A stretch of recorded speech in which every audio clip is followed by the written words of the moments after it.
Muy buenas tardes, estamos una vez más con el licenciado Sergio Méndez. Sergio, un gusto haberte tenido otra vez acá en este lugar, en tu Gracias, programa Tu Onda Club, una radio de estilo. muchísimas gracias, muy buenas tardes, Hugo.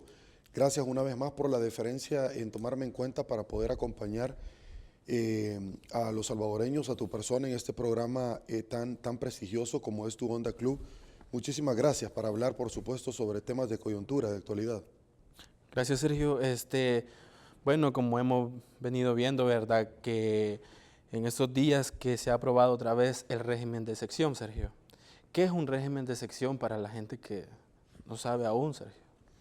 Perfecto. El régimen de excepción, Hugo, es una figura de rango constitucional. Esto se establece precisamente con ciertas excepcionalidades, se debe de dar ciertos requisitos. Cuando se dan, por ejemplo, algún tipo de estado de calamidad, puede ser otro. La ley marcial, estado de sitio, son figuras completamente diferentes. El estado de calamidad es lo que nosotros conocimos para efectos de ilustración y definir conceptos en los terremotos, de los últimos, del terremoto del 86, del 2001, precisamente para dar paso a un trabajo de las autoridades conjuntamente y que no vaya a haber primero interrupción del diario desarrollo de los salvadoreños y también para cuidar a los salvadoreños porque se quedan réplicas. Esto se dio en el conflicto de El Salvador, bajo tu pregunta, ya en el engranaje. Esto se dio en El Salvador cuando nosotros estábamos en el conflicto interno, en esta guerra civil que mantuvimos por un poco más de 12 años, lamentablemente, y que se dio en el 89, la ofensiva final hasta el tope, se estableció esto. Hay diferentes limitaciones de los derechos constitucionales, y esto es importante establecerlo en esta medida, Hugo.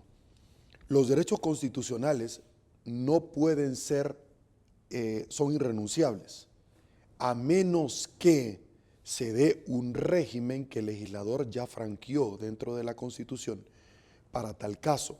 Ejemplo, cuando el pacto social de Juan Jacobo Rousseau se establece la creación del Estado, Hugo como tal no puede poner una escuela.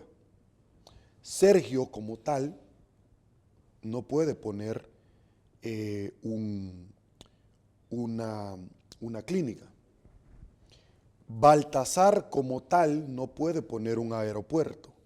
Entonces, todos nos unimos para dar paso al ente colegiado, a esa ficción jurídica llamado Estado y posteriormente gobierno.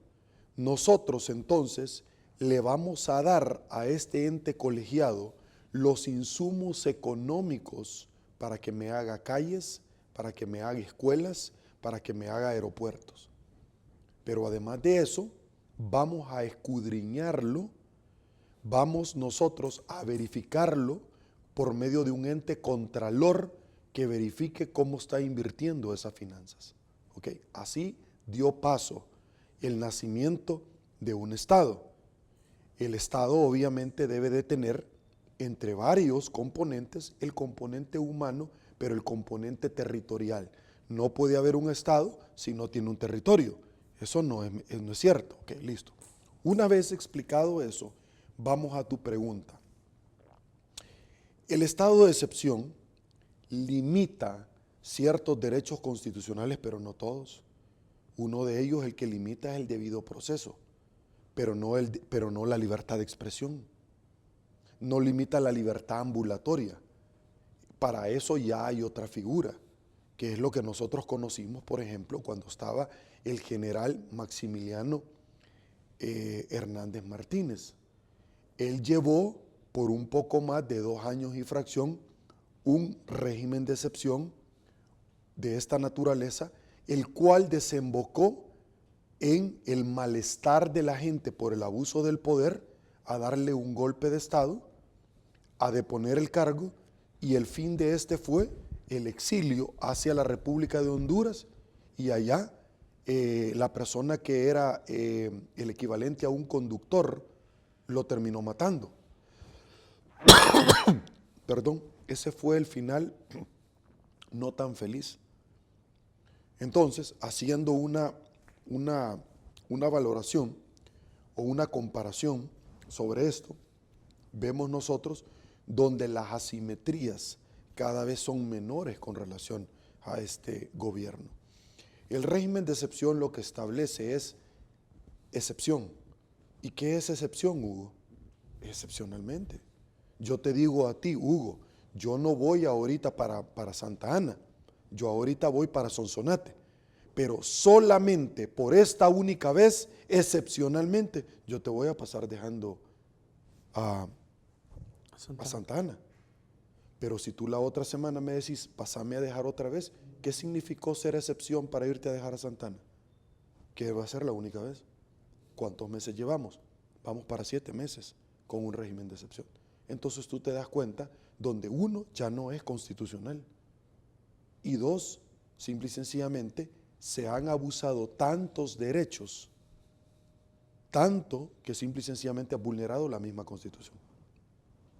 Y en este caso, Sergio, podemos decir que ¿cuándo se aplica el régimen de excepción?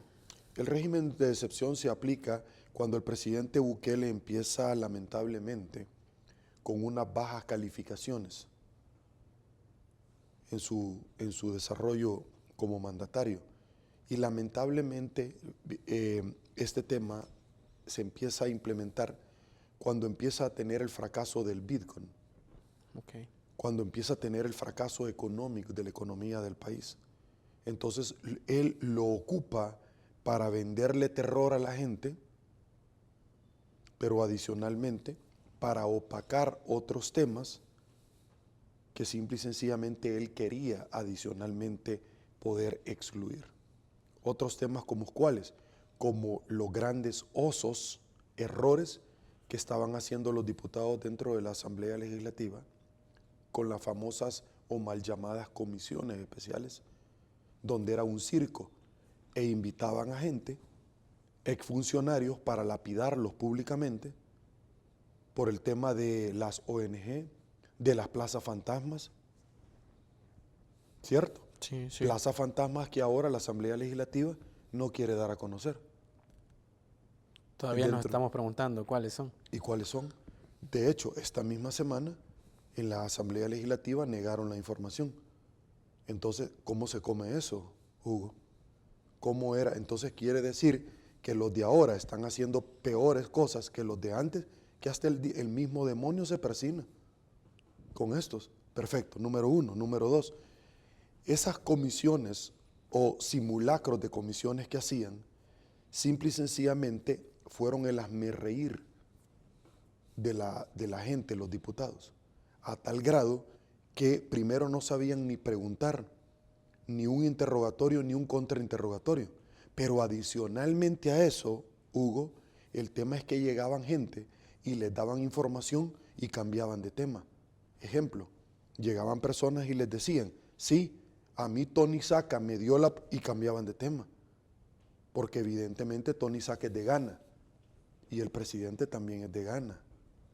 Cuando llegaban, por ejemplo, pastores y decían, sí, miren, nosotros no hay ningún problema que se hagan donaciones a ONG, que son de la iglesia. ¿Cuál es el problema? La ley no lo prohíbe, al contrario, lo permite y no hay ningún tipo de infracción, ni administrativa, ni civil, ni penal contra eso. Y alguien le hizo la pregunta, ¿y ustedes cuando necesitaban como ONG dinero, a dónde la gestionaban? Miren, nosotros la gestionábamos con un personaje que se llama Herbert Saca. E inmediatamente cambiaban de tema. Pero cuando le decían Norman Quijano, querían seguir sacando información. Cuando le decían, pero cuando venían y hablaban de otros personajes, como se mencionaba, mire, pero es que aquí hubo un diputado anteriormente que también tenía la esposa que tenía una ONG que no le investigaron, Guillermo Gallego, tampoco no le investigaron. Y entonces, ¿y eso cómo se come, Hugo? ¿Por qué? Porque los mismos de siempre solamente cambiaron de camisa y siguen siendo peores que los mismos de siempre. Sergio, entonces, ¿qué pasó con el plan control territorial? ¿Podemos decir que es lo mismo que el régimen o no? El plan control territorial fue un fracaso. Fueron los mismos fracasos que tuvo Arena y el FMLN cuando empezaban con el plan Arena lo hizo, el plan mano dura, el super mano dura, la mano amiga, la mano tiesa, la mano invisible, como usted le quiera llamar. Simple y sencillamente eran para las luces campero, el eslogan, para que la gente estuviera entretenida. Luego tú te das cuenta de que tanto Mauricio Funes, Tony Saca y todos hicieron pacto con las maras. Sobre esos planes. De hecho salió un video también como en redes sociales que andaba circulando, ¿verdad? Que era también este presidente actual hizo como, digamos, tregua con las pandillas. ¿Será cierto o no? Hay prueba sobreabundante de investigaciones que ha hecho la revista Factum, El Faro, sobre ese tema y que han puesto sobre el tapete pruebas contundentes, irrevocables del pacto con las maras que ha hecho el presidente. Antes de entrar a ese tema de la tregua, lo que yo te quería plantear es cuáles son los elementos distintivos entre el plan control territorial del presidente y los planes que el FMLN y Arena que desembocaron en una tregua entre las maras. ¿Cuáles eran los elementos distintivos? No hay ningún elemento distintivo. ¿Por qué? Todos los planes eran secretos. Todos los planes necesitaban cantidades millonarias. ¿Para qué las necesitaban? No te lo querían decir. Todos los planes eran para el momento. No hubo un tema de una política criminal o de Estado. ¿Cómo puedes acabar el crimen organizado de la noche a la mañana? Eso es imposible, Hugo. Eso es imposible. Y te lo voy a plantear. Si tú sos una organización al margen de la ley delictiva y yo saco tanquetas a la calle, ¿qué te hace pensar que con eso yo estoy delimitando y que vos vas a dejar de delinquir? Al contrario, la violencia engendra violencia. Correcto. Si yo vengo como tu vecino y te llego a tirar el agua en tu puerta, ¿qué vas a hacer tú? Me vas a ir a reclamar. Y el día siguiente yo llego a tirarte unos cohetes. Y el día siguiente, ¿en qué va a terminar eso? Una pleita. Entonces es imposible pensar que entre más violencia yo voy a tener menos violencia. Eso es imposible, Hugo. Además, que alguien me explique en su sano juicio cómo luego de tener un fin de semana 98 homicidios, de 0 a 98, alguien aceleró el carro de homicidio y luego lo frenó a 0 el siguiente día. Explícame cómo se come eso, pues. Y particularmente que tu servidor tiene una formación por más de 10 años dentro de la Fiscalía General de la República y que tengo más de 17 años en el ejercicio liberal de la profesión, donde tengo una especialización en Derecho Penal. Que alguien me explique eso, pues. Simple y sencillamente es paja, es imposible, Hugo, porque estamos nada más ante la de planes reeditados de Arena y el FMLN, que es lo mismo. Ahora, tú planteaste una cosa, el plan control territorial. Se le fueron a pedir detalles que nos explicaran en qué consistían. Decían que eran secretos. Ok, son secretos, sí. ¿El qué son secretos? Los planes mismos, ¿cómo no? Yo lo que quiero es que me explique cuál era la diferencia entre el plan de Arena y el FMLN, que fue una tregua, y el de ustedes. ¿Por qué? Porque el cementerio clandestino más grande, Hugo, que ha habido en el país es el de Chalchuapa. Y el segundo, el de Nuevo Cuscatlán. ¿Sí?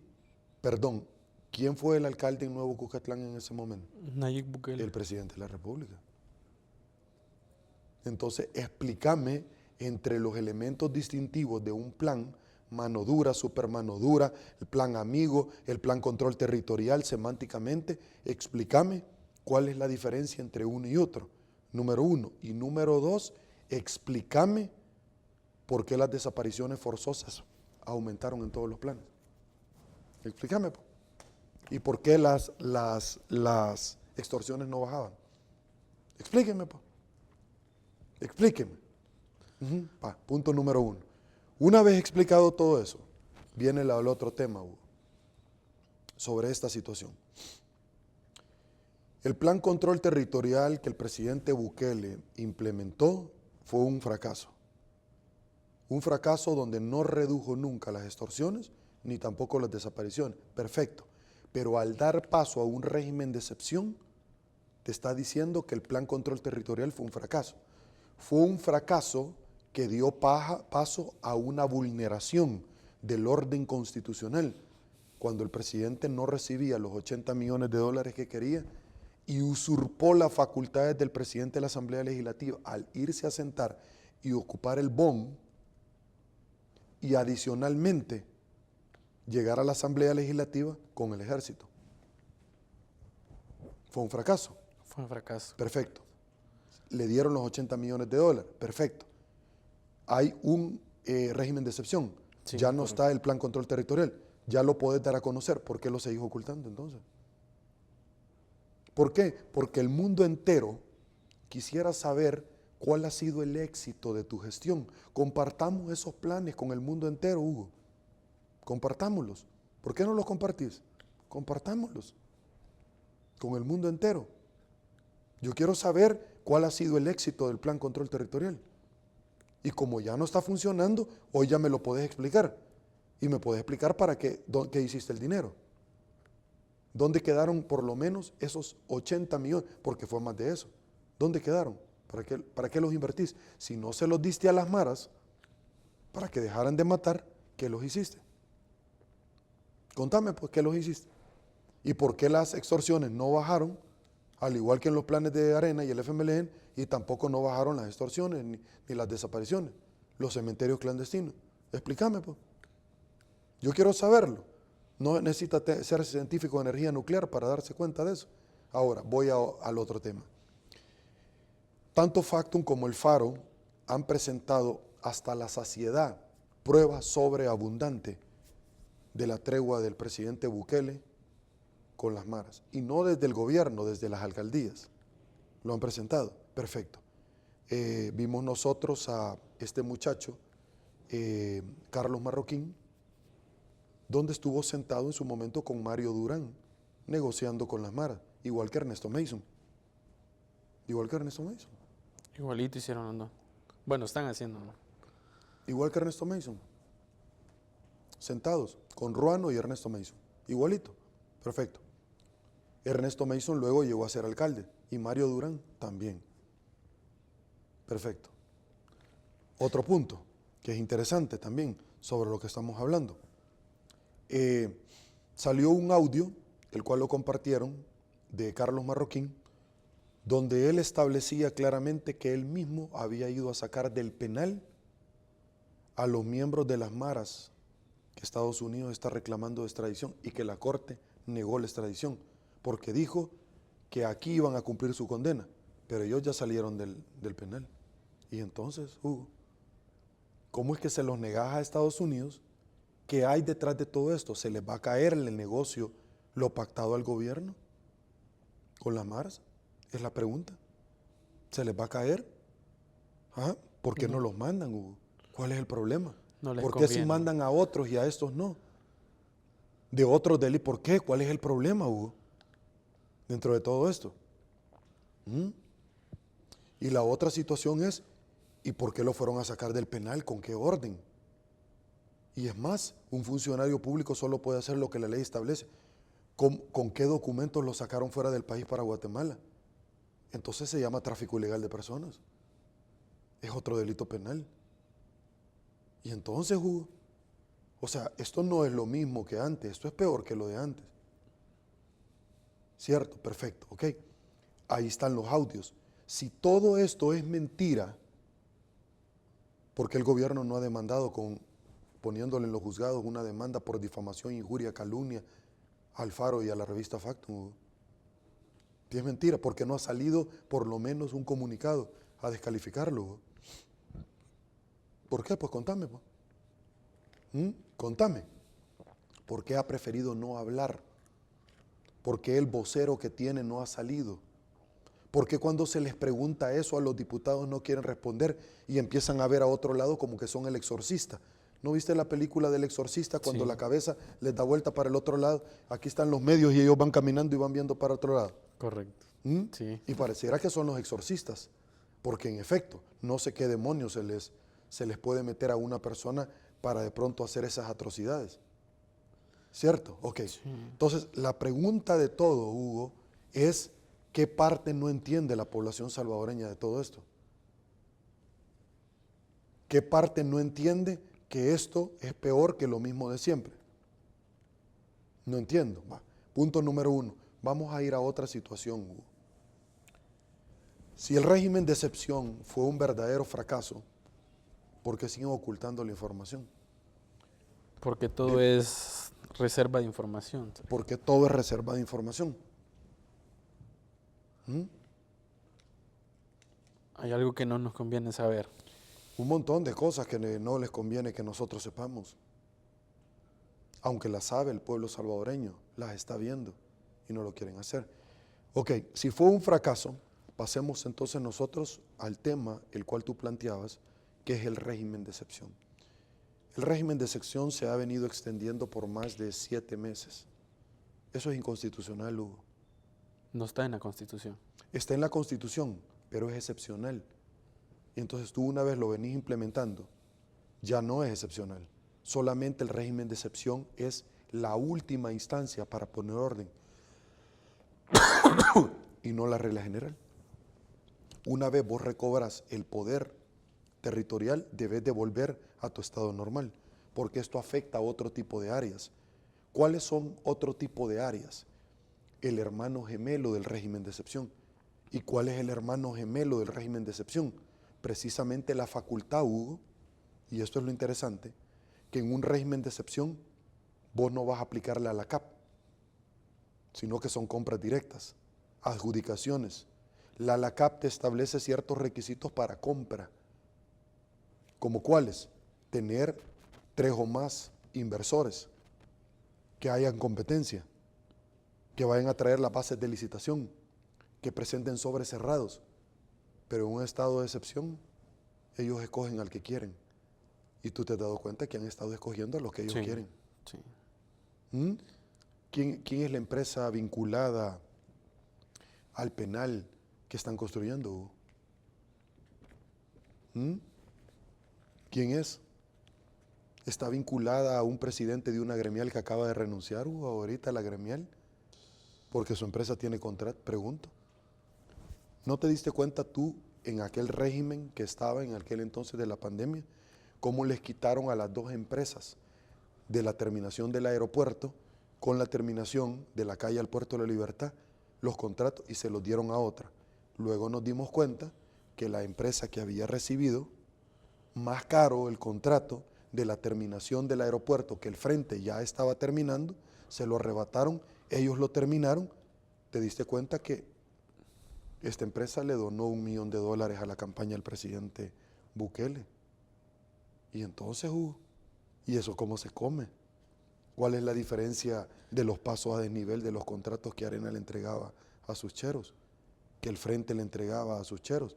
Que sea dicho de paso, el presidente Nayib Bukele recibió muchos contratos del FMLN en su agencia de publicidad.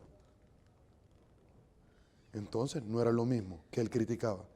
Porque ahí están los tuits cuando el presidente Bukele felicitaba a Salvador Sánchez Serén por los nuevos cambios que estaba haciendo y que se sentía orgulloso ser parte del FMLN.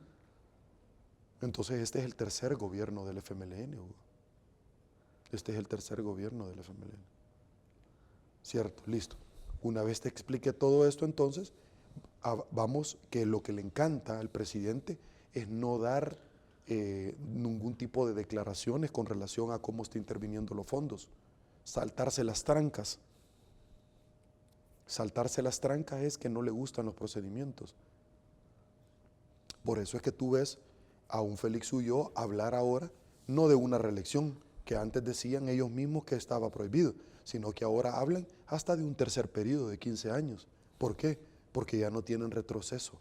Ellos ponen un pie afuera del gobierno y son requeridos por diferentes delitos lesa patria y lesa humanidad, porque no prescriben. No les Es conviene. decir, el plan control territorial y el régimen de excepción les va a caer a ellos mismos el día de mañana. Eso es lo que pasa, Hugo. La reelección no la necesita el pueblo salvadoreño, la necesita el presidente. Él la necesita. Sergio, ¿y qué derechos se pueden suspender en el estado de excepción? Listo. Tú ves un debido proceso. El debido proceso es lo que te establece a ti con antelación las reglas del juego. Es decir, si a ti te detienen son 72 horas para que te pongan a la orden de una autoridad, en este caso, un juez.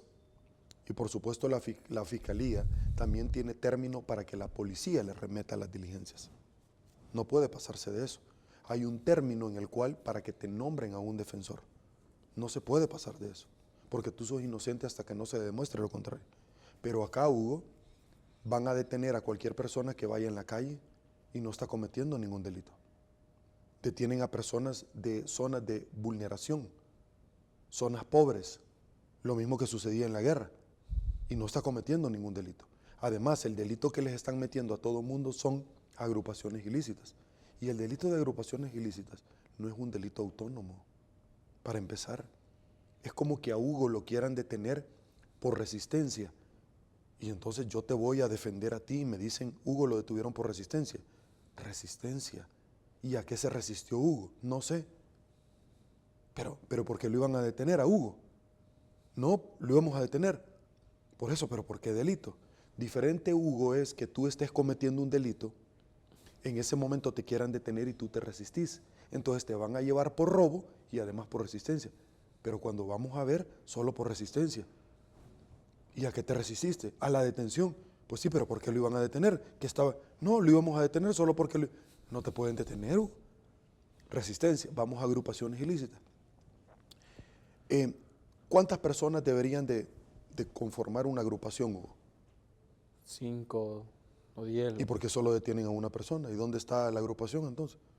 Interesante, número 1. Número 2, ¿cuál es el rol que tú desempeñaste en esa organización? Ni uno. ¿Cuál es el nivel jerárquico? Ni uno. Diferente es que tú me plantees que detuviste a 5 personas y las detuviste en el banco. Ah, ¿estaban robando el banco? Sí. Entonces, previamente hay un concierto previo donde cada uno ya se distribuyó cuáles iban a ser las funciones. Hugo, vos vas a estar en el carro esperándonos cuando robemos el carro para huir.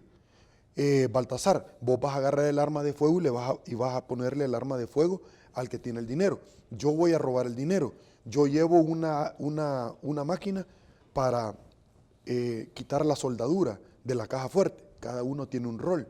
Entonces una agrupación ilícita, porque no vas a ir a predicar el evangelio.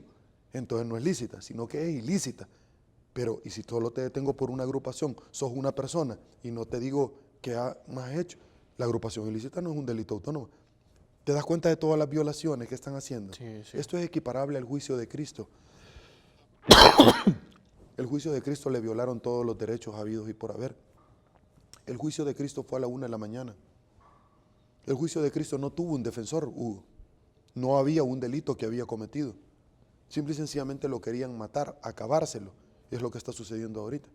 Y cuando alguien me dice acerca de la reelección, es que mire, la Constitución de la República no solamente no lo permite, sino que hasta lo prohíbe. Pero si el pueblo lo quiere, te voy a plantear una cosa. Porque hay 2 temas ahorita que están para opacar. El presidente ha sacado el tema de la reelección para opacar los otros temas del debacle económico que estamos viviendo. Y uno de ellos es el Bitcoin, que ha sido un verdadero fracaso, más de 450 millones de dólares. Este del que estamos hablando también. Claro, este ha sido un fracaso, pero además del otro que ha sido un verdadero fracaso, es que el presidente no ha hecho ni una tan sola obra. O yo te pregunto a ti, me voy a tomar un sorbo de café y decime, mientras yo tomo, dame 2 obras emblemáticas en 3 años y medio que el presidente ha sido un verdadero éxito, por favor. No, ninguna. Hasta el momento seguimos esperando. Y alguien me podría decir a mí, mire Sergio, Sur City, no, perdón señor, solo le cambiaron nada más el rótulo y ese era el Tunco. Alguien me podría decir, la ampliación del aeropuerto y la ampliación de la calle al Puerto de la Libertad. No señor, eso ya los habían terminado el FMLN. Además, los fondos del Puerto de la Libertad son los fondos de Yucatán y la calle para terminarlo son fondos del Milenio 2, que el presidente de la República perdió 32 proyectos que no terminó por la contrapartida y que después no aplicó al tercer compacto porque no reunía los requisitos. ¿Y cuáles eran los requisitos? La falta de combate a la corrupción y la impunidad y la falta de transparencia. Es decir, Arena consiguió el primer compacto de la MCC, Fomilenio, y el FMLN consiguió el otro. Y el presidente Bukele perdió el tercero, no consiguió ni uno. ¡Qué lindo la vieja! Qué lindo El Salvador, vea, siguen aplaudiendo. ¿Entendés? Ok, Sí. una vez dicho eso, voy a seguir con lo que tú me acabas de plantear porque es importantísimo establecer. Quiero preguntarte, yo te dije, dame 2 obras emblemáticas de la administración del presidente Bukele, además de endeudarnos y andar persiguiendo a diestra y siniestra a todo el mundo. Ninguna. Perfecto. Entonces el régimen de excepción ha sido un verdadero fracaso. También, porque han detenido a un montón de gente, se les ha vulnerado los derechos a un montón de gente, lo mismo que hizo Cristo. La pregunta es, cuando hablamos nosotros de la reelección, ¿y si el pueblo lo quiere? No, señor, la Constitución de la República es un cuerpo, un ordenamiento jurídico, un catálogo, perdón, de derechos, donde también limita las acciones de los funcionarios en contra de los particulares. ¿Sí? También nos hacían saber que pasaron una encuesta que dice que el 95% de la población dice que lo apoya en este caso. No sé si a ti te llegó la encuesta, No, porque yo no la recibí tampoco. las encuestas, que estas no son encuestas, sino que son mediciones, no sirven como un instrumento de medición científica, pero sí para justificar, pero no de medición científica para establecer qué es lo que la gente realmente está estableciendo, porque no son encuestas serias. Nosotros ya sabemos en el pasado, donde muchas personas han confiado en encuestas como un comité de aplausos para poder levantar el perfil y cambiarle a la gente el imaginario colectivo y que la gente piense que es así. Yo te hago una pregunta. Si yo saco una encuesta de mi producto y tú ya fuiste a probar mi producto, que es malísimo, y tú me decís, yo no me sentí bien, yo fui a comprar esta medicina y no me sentí bien, pero yo empiezo a sacar encuestas, anuncios, MUPIs, y la gente diciendo, es que yo me tomé este producto que es la uña de gato, por ejemplo, por mencionar algo, y a mí me curó. Y entonces tú empezás a pensar que el único malo sos tú, y entonces todo el mundo está bien, y el único que anda mal sos vos, y al único que no le funcionó sos vos, entonces vos tenés un problema. Vos empezás a pensar. Entonces en el imaginario colectivo empezás a cambiar precisamente la posición de la gente por encuestas que no reúnen los requisitos. Y la mayoría de encuestas, te has fijado, la hicimos en las redes sociales, la hicimos llamando y a nadie le llamaron. Correcto. Y te voy a decir, mira, a mí nunca me han llamado, y todo mi círculo cercano nunca lo han llamado, y todos los clientes de la oficina nunca lo han llamado, y a toda la gente que yo conozco, mis amistades tampoco, y a mi familiar, la vieja, simple y sencillamente, es paja, pues, vea, nos estamos engañando, listo. Pero para eso sirven ese tipo de instrumentos, para manipular el imaginario colectivo de la gente, listo. Una vez te he explicado yo esto, la Constitución de la República sirve para limitar los derechos de los funcionarios, que son nuestros empleados, pero también limita los derechos de un pueblo.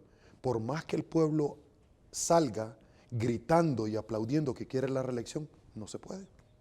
No se puede, porque la Constitución también delimita todas las emociones de alguien desbocado que quiere que suceda eso. No se puede. Simple y sencillamente es improcedente. Para eso sirve la Constitución. No solamente es un ordenamiento jurídico, es un instrumento de convivencia, la Constitución, ¿sí? Sino que también hace que otras leyes desarrollen los preceptos constitucionales, sino que también es un valladar, un muro para todos aquellos que se enloquezcan, como estos, pidiendo la reelección. Además, dice, solo el que pida la reelección pierde los derechos políticos y civiles. ¿Qué significa eso? Que el 15 de septiembre pasado, el presidente, al anunciar que va por la reelección, ya no puede ir a la reelección. ¿Por qué? Primero, porque no se lo permiten. Y segundo, te hago yo una pregunta. ¿Alguien que pierda los derechos políticos y civiles puede ser candidato a la presidencia? No. Entonces, y el presidente los perdió el 15 de septiembre. Al anunciar que va por algo que no es permitido, ahí mismo, él mismo ya deja de ser candidato. Perdió los derechos. Sí, porque hasta youtubers trajo. Luisito Comunica y dijo, a los 42 años yo salgo de presidencia. Sí, él dijo, el mismo. No, y anteriormente también a un canal de Nicaragua, y anteriormente también se lo dijo a un montón de entrevistadores, y lo dijo también el papá, lo dijeron muchos de los funcionarios que tiene actualmente, y ahora ya cambió de parecer. ¿Por qué? Porque él sabe que pone un pie afuera del Ejecutivo y él va a ser procesado. Él y todos sus funcionarios. Sergio, ¿y en quién está facultado para poder declarar el régimen de sección? Solo la Asamblea Legislativa, y también tiene limitaciones la Asamblea Legislativa. Es más, la Asamblea Legislativa, la Constitución le establece que si una persona se quiere reelegir, inmediatamente la Asamblea debe desconocer a ese presidente. Y no lo está haciendo. ¿Por qué? Porque él maneja la Asamblea también. ¿Y quién eligió a la Corte Suprema de Justicia? La Asamblea. Y si en efecto en cascada él maneja la Asamblea, también maneja la Corte. Y entonces, no más preguntas. No salimos de nada. No más preguntas. ¿Es sostenible el régimen de sección, Sergio? No, es Económicamente. insostenible.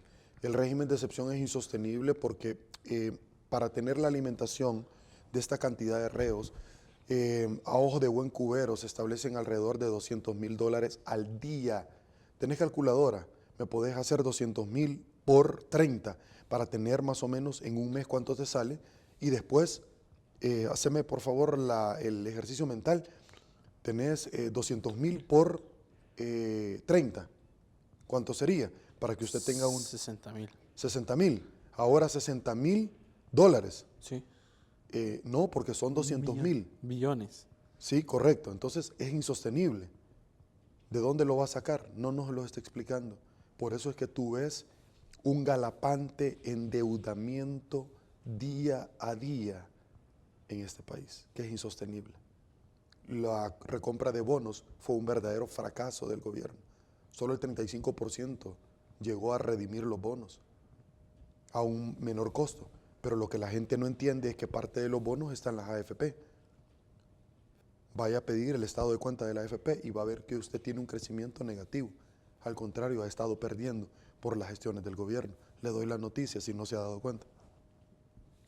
Es insostenible, Hugo, porque tú lo que vas creando en una sociedad es una degradación social, ¿sí? Porque no le estás dando la posibilidad de una reinserción a la gente, ni una mano amiga, ni fuentes de trabajo, porque la violencia, hay delitos de contenido patrimonial, no todos los delitos son de contenido patrimonial, que se establecen precisamente unos porque no han tenido la formación académica, otros no tienen un temor a Dios, otros no tienen la formación dentro de un hogar, por lo tanto hay que modificar esos errores que se realizaron, pero no se están modificando, por lo tanto lo único que tú estás planteando nada más es el garrote, pero no la zanahoria, es decir, no le estás tendiendo la oportunidad a todas esas familias para que puedan venir ellos y salir adelante. Ahora, la gran pregunta es, Hugo, ¿con el plan control territorial bajaron las extorsiones?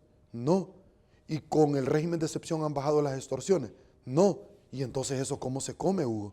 ¿Y las desapariciones han bajado? No. ¿Y entonces, Hugo, régimen de excepción, no bajan las extorsiones, no bajan las desapariciones, ni los homicidios? No. Y entonces, y con el plan control territorial tampoco. Y si estos eran los mismos componentes de las treguas entre Mauricio Funes y el Frente, y Arena, y Tony Saca, y Paco Flores, ¿y entonces cuál es la diferencia entonces, Hugo?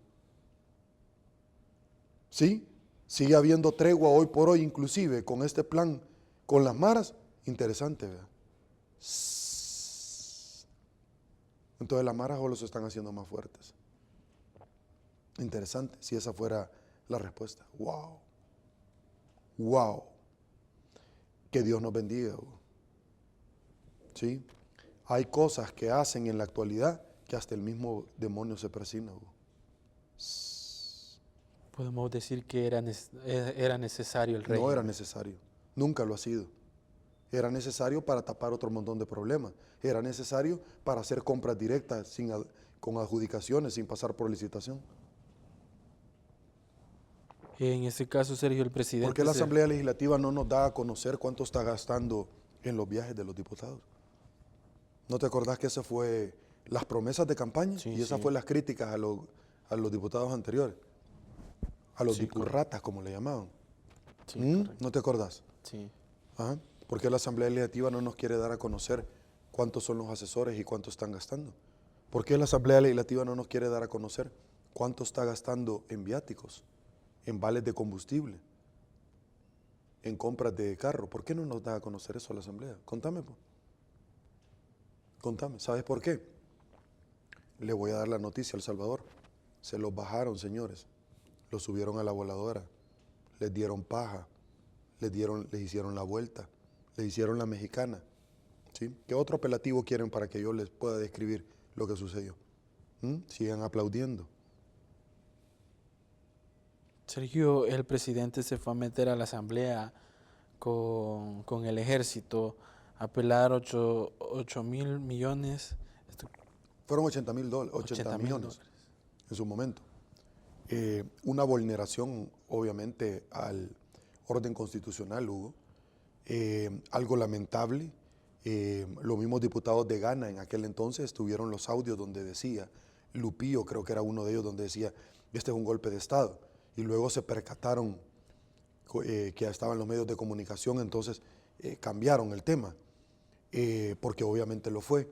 El vicepresidente, para variar, tratando de justificar en aquel entonces la intervención del ejército. El presidente, para variar, hoy habla de una reelección, tanto del presidente, que anteriormente explicaba que no se podía, y también la de él, porque él quiere seguir también, o sea, él quiere seguir en el bus como que es excursión, ¿verdad?, la que se está haciendo.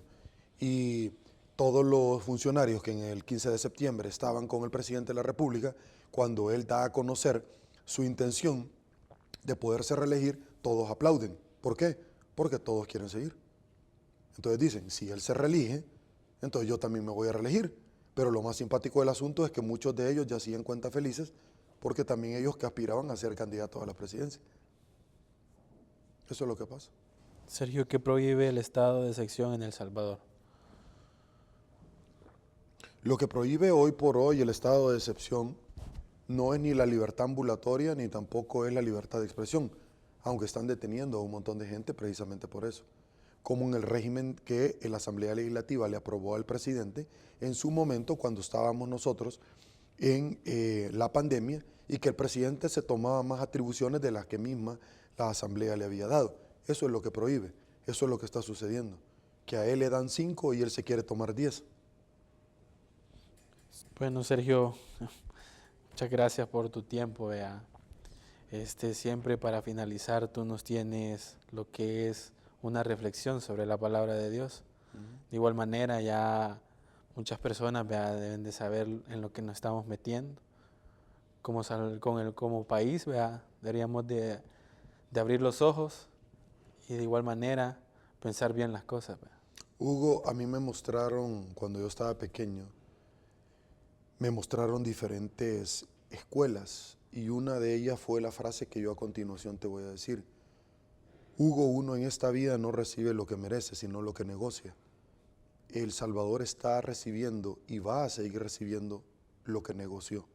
Se les advirtió hasta la saciedad desde la tribuna de entrevistas donde Dios había franqueado en su momento que yo estaba en Canal 30 Tele1 en Al Punto con Sergio Méndez, como lo hice en otros medios de comunicación, como lo hice en Canal 30, en Canal 23, en Canal 33, en 8 en Punto, etcétera. Tu servidor ha tenido siempre una vocación para advertirles a la gente, como lo hice con Arena, como lo hice con el Frente, exhibirlos también con este gobierno o con todos los demás partidos políticos, partidos que se pliegan a mesa que más aplauda, le mando a la niña.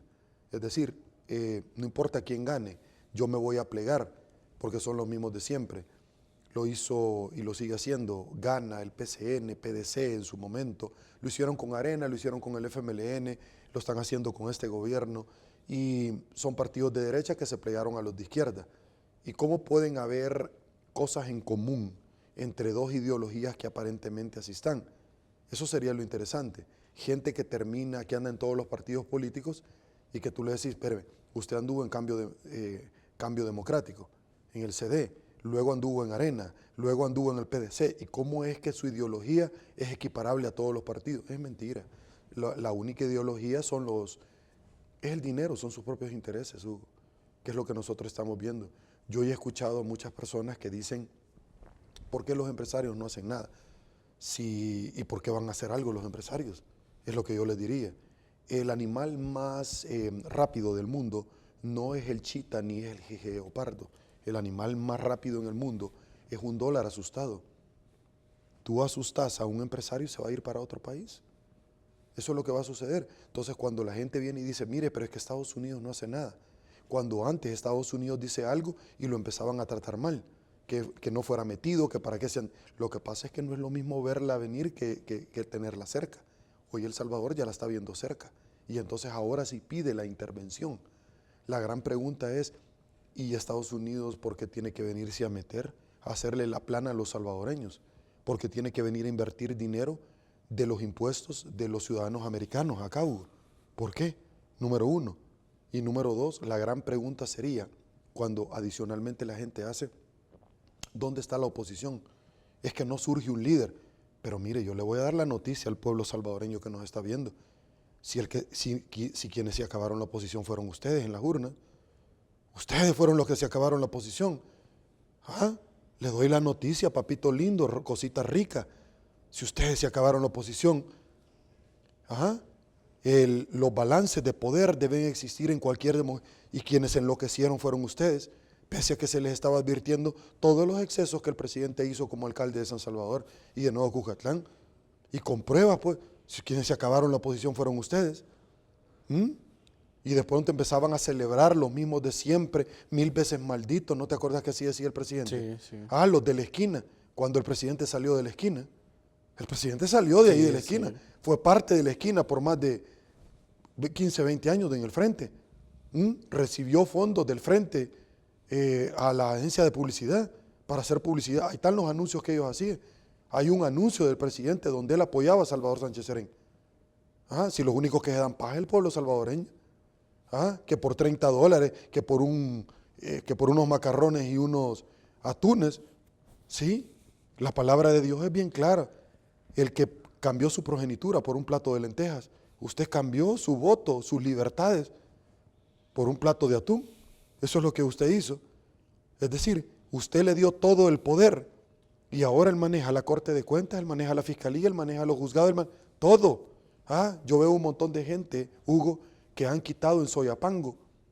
No les pagan los salarios, pero la alcaldesa sí tuvo dinero para hacer un concierto.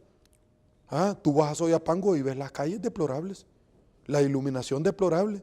¿Qué es lo que ha cambiado? Todo está deplorable, como el Estadio Mágico González. Vos pasás por el Estadio Mágico González y vas a Roma y son las mismas ruinas del Coliseo Romano con el Estadio Mágico González. Las mismas ruinas. ¿Y en qué ha cambiado? Pues así está, en ruinas todo el gobierno. Tú vas entonces a Soyapango y tú ves las calles en mal estado. Sí, correcto. Cero iluminación, cero seguridad. ¿Y en qué ha cambiado? ¿En qué ha mejorado? En nada, pero la alcaldesa sí tenía dinero para hacer un concierto. ¿Por qué? Porque eso es lo que le gusta a la mapachada, el pan y circo. Eso es lo que le gusta a la gente. La gente que anda en bus dice, a mí no me importa, pero a mí que me mantengan entretenidos. Entonces el presidente de la República, desde que entró a la política, sabe que al pueblo le encanta que lo mantengan entretenido, endrogado, para que no piense. ¿Ya has visto una persona endrogada que pasa en la cama todo el día? Sí. Y sin comer. Pues el presidente sabe que a la gente le encanta que la mantengan endrogada. Con publicidad excesiva en las redes sociales, en los diferentes medios tradicionales. ¿Sí? Que les pasen hablando y que les presenten maquetas de lo que van a hacer. Y muchas de las personas, cuando vos hablas, ya te hablan del viaducto de los Chorros. Y te dicen, mira, ¿y por qué no te vas por el viaducto? Y ni existe, paja.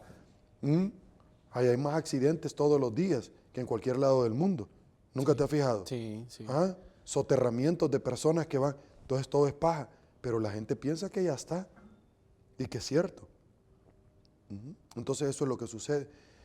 Uno en esta vida no recibe lo que merece, sino lo que negocia. El pueblo salvadoreño está recibiendo lo que negoció. Lamentablemente se les dijo.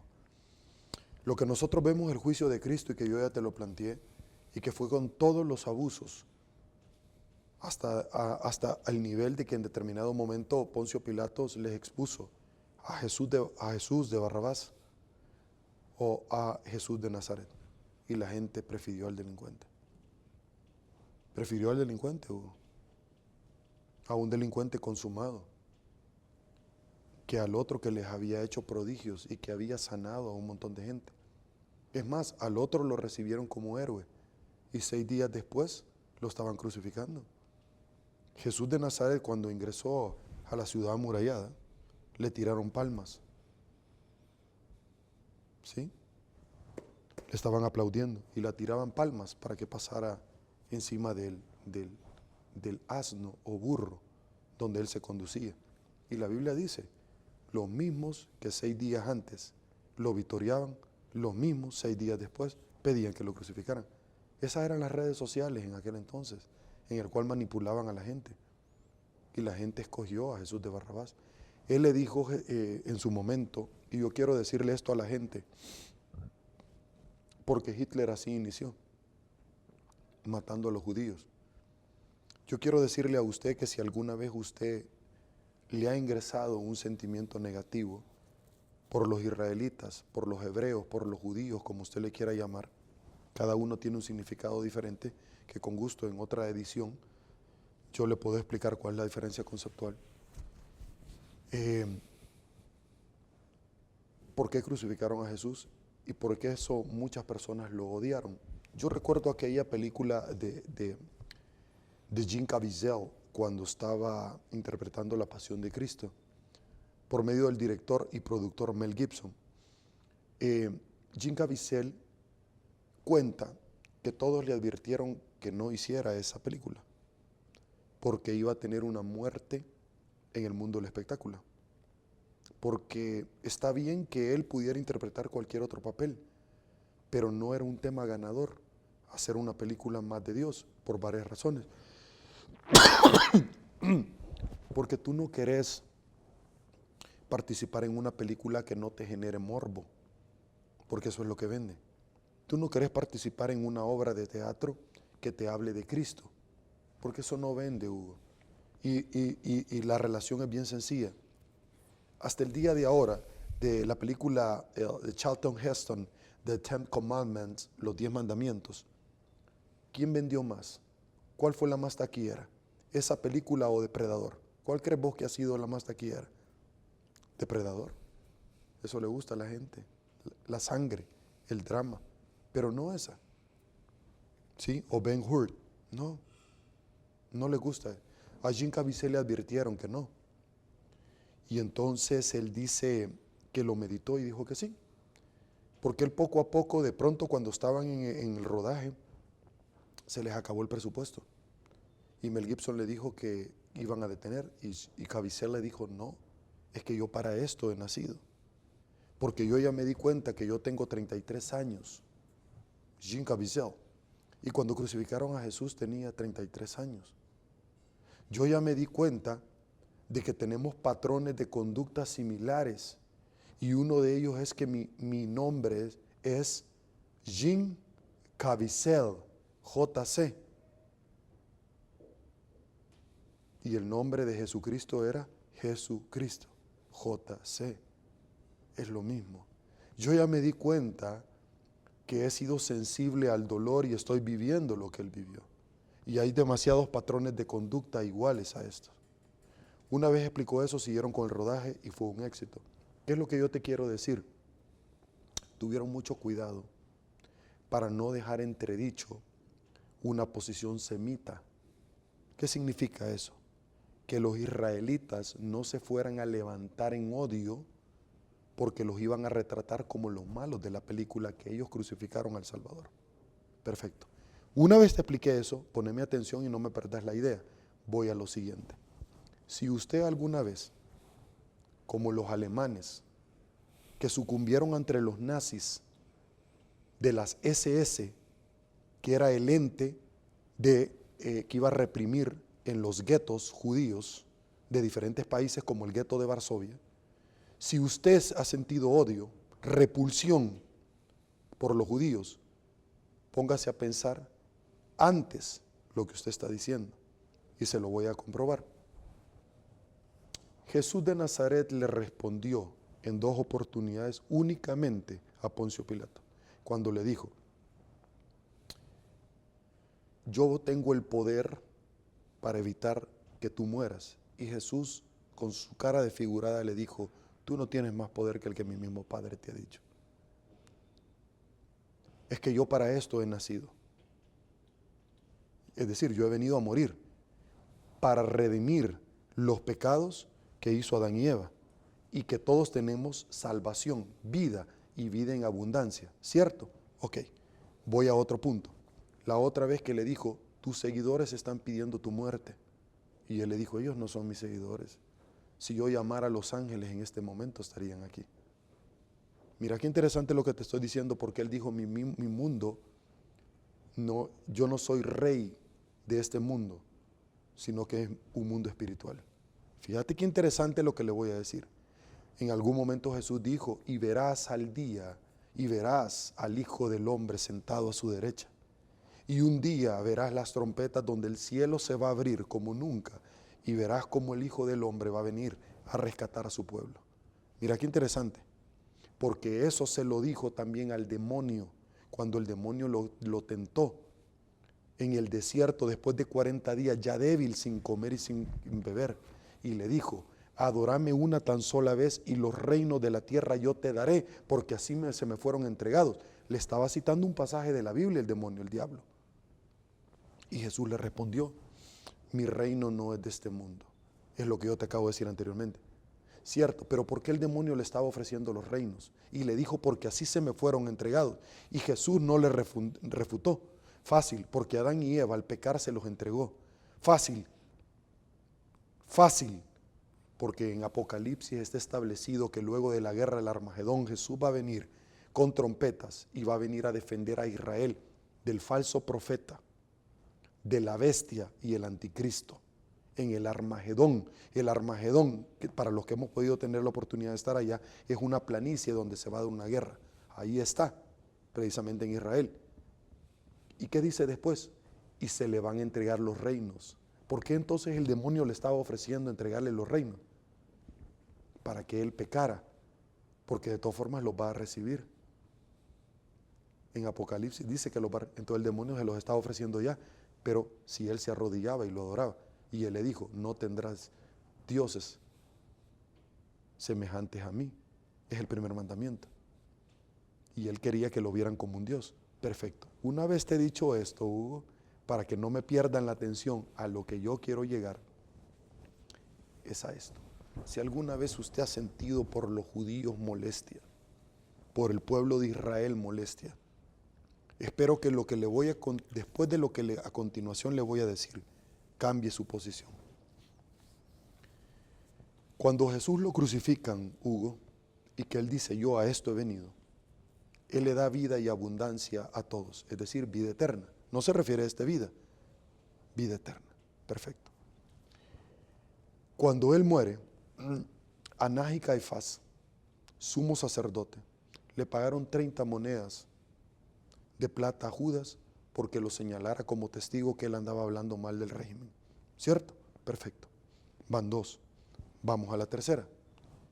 Cuando muere Jesús y resucita al tercer día, llega María en compañía al sepulcro, estaba abierto y se le aparece Jesús y ellos no lo reconocieron. Y le dicen, mujer, ¿por qué buscas a los vivos entre los muertos? 3 días. La tradición judía establecía que al tercer día todavía el espíritu y el cuerpo estaban juntos. ¿Cierto? Va. ¿Por qué entonces, Hugo, llega Jesús a la tumba cuando llega a levantar a aquel gran amigo de él? Tú me podrás decir el nombre claramente de lo que estamos hablando, y le dice, levántate al 4.º día, levántate. Y lo levantó una persona que se había estado pudriendo en su cuerpo, ¿sí? Y le dice, levántate. Y él le habían dicho, Jesús, Lázaro está enfermo. Jesús, Lázaro cayó en cama. Jesús, Lázaro murió al tercer día, pero él llegó hasta el 4.º día. ¿Por qué, Hugo? Fácil, porque la historia egipcia, la historia judía reconocía que todavía el tercer día estaba el Espíritu. Quiere decir que el único sobre la faz de la tierra que ha resucitado el tercer día ha sido Jesús. Y al cuarto día, Lázaro. Por lo tanto, no hay dos Jesús, solamente hay uno. ¿Cierto? Sí. Perfecto. Número cuarto. Cuando Jesús murió, la última vez que estuvo con sus seguidores, fueron cenando en la casa de Lázaro, que era una persona pudiente. ¿Por qué te estoy mencionando a Lázaro constantemente? Por la razón que a continuación te voy a decir. El sumo sacerdote Anás y Caifás ya habían decidido que Jesús debía de morir y les dijo en una reunión: ustedes no entienden que es mucho mejor que muera un solo hombre a que vengan los guardias romanos a destruir nuestros templos. ¿Por qué? Porque a Anás y Caifás se le estaban yendo los seguidores, los que pagaban el diezmo, los que les daban dinero, porque ellos no pagaban impuestos ante el César y eran amigos del César. Por eso es que no cuestionaban a Herodes, porque eran amigos del César. Tenían negocios con el César, ¿cierto? Tenían negocios. Por eso es que mandaron a matar a Juan el Bautista, porque Juan el Bautista sí cuestionaba al César. Y Anás y Caifás no. Mataron a Juan el Bautista después de que bautizó en el río Jordán a Jesús. Y después del río Jordán, Jesús salió para el desierto. Inmediatamente de ahí. Mira qué interesante lo que te voy a decir. Ok, ya habían decidido matar a Jesús. Pero cuando matan a Jesús y resucita, Anás y Caifás van donde los guardias romanos a decirles que no fueran a decir que él resucitó, sino que dijeran que los seguidores se habían robado el cuerpo. Entonces, para los judíos, él no murió ni resucitó. Por eso es que lo están esperando. Pero además de eso, fueron a matar a Lázaro después, para no dejar rastros de los prodigios que habían dejado Jesús. Y después empezaron a seguir a todos los apóstoles para matarlos, para que no quedara rastro de la venida de Jesús. Debo de preguntarte a todos ustedes, después de lo que le acabo de contar, ¿todavía ustedes seguirían odiando a los israelitas? ¿No le pasaría a usted lo mismo también? Voy a darle otro consejo, además de esto. Usted sabe que antes de la venida de Jesús, nosotros no estábamos considerados en el plan eterno de Dios. Nosotros no teníamos una salvación, Hugo. ¿No? Vos sabés que a raíz de que crucificaron a Jesús, se abrió una puerta para nosotros, los gentiles, nosotros que nos llamamos el remanente, para podernos salvar. Es decir, si los judíos no hubieran crucificado a Jesús, nosotros no hubiéramos tenido la salvación. Y te lo voy a comprobar fácilmente. Cuando matan a Jesús, le dice en la cruz a Dimas y Gestas: de cierto te digo que este mismo día estaré contigo en el paraíso. Les dijo. Pero además de eso, cuando se encuentran en el sepulcro a Jesús, le dice él: no me toques, que todavía no me he reunido con mi Padre, porque vengo de predicarle a las almas que tienen penitencia en el infierno, ¿cierto? Perfecto. ¿Por qué le fue a predicar a aquellas almas que no lo conocieron anteriormente? Y también, si ellas aceptaron, se ganaron la vida eterna, ¿cierto? Sí. Entonces nosotros no estábamos considerados en el plan de salvación hasta que los judíos lo crucificaron. Por ese error fuimos considerados nosotros. ¿Sí? La gran pregunta es: ¿usted seguiría maldiciendo a los judíos? Probablemente no. Pero sí, los alemanes lo hicieron con Hitler, que los manipuló, al igual que los están manipulando en El Salvador hasta el día de ahora. Muchísimas gracias, te agradezco. Un verdadero placer que me has dado la oportunidad de poderles transmitir a la gente la palabra de Dios, es decir, como que Él mismo fuera, como que Él mismo estuviera aquí sentado, como que Él mismo habló. Muchísimas gracias, te agradezco. No, gracias a ti, Sergio. Bonita reflexión. Ahí solo queda ya en nosotros de tomar conciencia para tener una buena decisión. Bueno, muchas gracias por habernos acompañado a Tu Onda Club, una radio a tu estilo. Pase feliz día y que Dios nos bendiga a todos. Bendiciones.